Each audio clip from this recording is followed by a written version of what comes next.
Senate Republicans reject effort to halt Iran war, but some eye future war powers votes. Add AP News as your preferred source to see more of our stories on Google. Add AP News on Google. Add AP News as your preferred source to see more of our stories on Google. Share Washington app.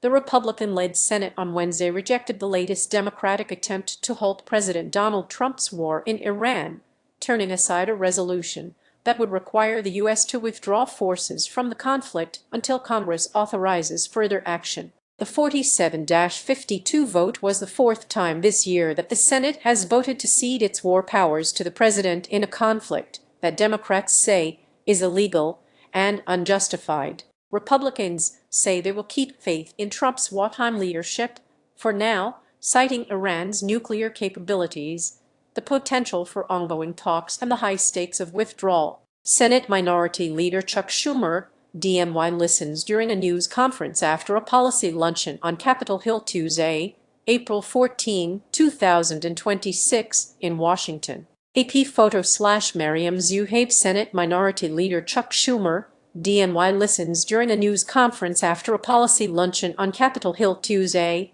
April 14, 2026, in Washington. AP photo/Mariam Zuhaib. Add AP News on Google. Add AP News as your preferred source to see more of our stories on Google. Share Facebook, copy link, copied email, X, LinkedIn, Bluesky, Flipboard, Pinterest, Reddit. Read more still.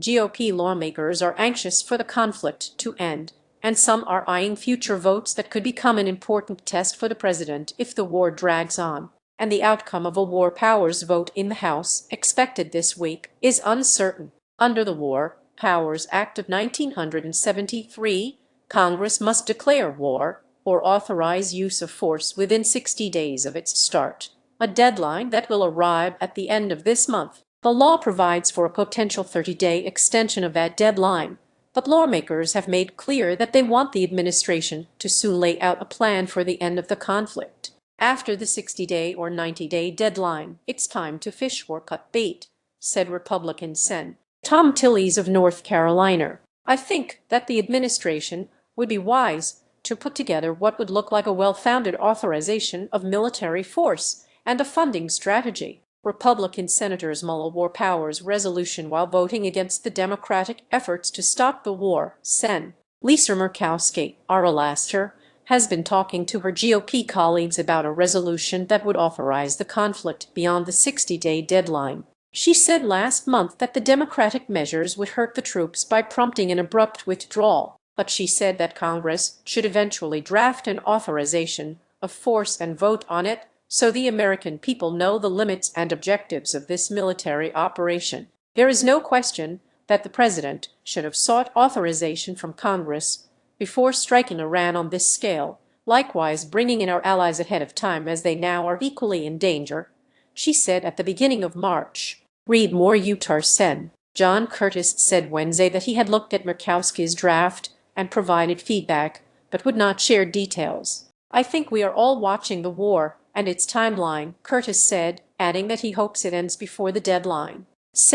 Josh Hawley, Armo, also said he would like to see the war end in the coming weeks. If not, he said, at the end of 60 days, I think we need to vote on a military authorization. Sign up for Morning Wire. Our flagship newsletter breaks down the biggest headlines of the day. Email address. Sign up by checking this box. You agree to AP's terms of use and acknowledge that AP may collect and use your data pursuant to our privacy policy. Republican Sen. Susan Collins of Maine said that the president's power is not unlimited as commander-in-chief. If this conflict exceeds the 60 days specified in the War Powers Act, or if the president deploys troops on the ground, I believe that Congress should have to authorize those actions, Collins said in a statement. Republican leaders are non-committal. It remains unclear if Republican leaders would go along with a vote to authorize the war. Senate Majority Leader John Thune said this week that at this point most of us, I think, feel pretty good about what the military has achieved in Iran. But Thune did say that they do need a plan for how to wind this down, how to get an outcome that actually leads to a safer, more secure Middle East and, by extension, a stronger national security position for the United States. Thune said another inflection point will be an eventual White House request for war funding. Congress is still waiting for the request, which could total hundreds of billions of dollars. That is a power that Congress has to influence what happens there, Thune said. Republican Sen. Jim Lankford of Oklahoma said that war funding will be the big vote. He added that the question then will be, is it going to happen or is it not going to happen? Lankford said. So, John Kennedy, our last said that at the 60-day deadline, Congress isn't going to jump up and say that's it, it's 1 second past 60 days. Everybody come home. Some of the people who want a vote just want to embarrass Trump, Kennedy said. I want to see us achieve our objective in Iran, Kennedy said, and then I want to see us get out. Democrats say war is illegal. Unnecessary. Democrats have vowed to force votes on the Senate floor as long as the war continues. As our troops continue to sacrifice whatever is asked of them, we senators need to do the absolute minimum required of us, said Democratic Sen. Tammy Duckworth of Illinois, an Iraq War veteran who lost both legs in combat before Wednesday's vote.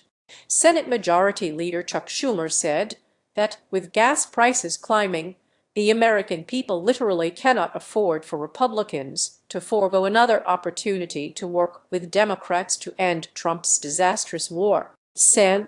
John Kennedy, our last center, speaks with a reporter, Tuesday, April 14, 2026 in Washington. AP photo/Mariam Zuhaid. Sen. John Kennedy, our last center, speaks with a reporter, Tuesday, April 14, 2026 in Washington. AP photo/Mariam Zuhaid. Add AP News on Google. Add AP News as your preferred source to see more of our stories on Google. Share Facebook, copy link, copied email, X, LinkedIn, Bluesky, Flipboard, Pinterest, Reddit. Read more. Associated Press writers Sue Min Kim and Stephen Sloan contributed to this report.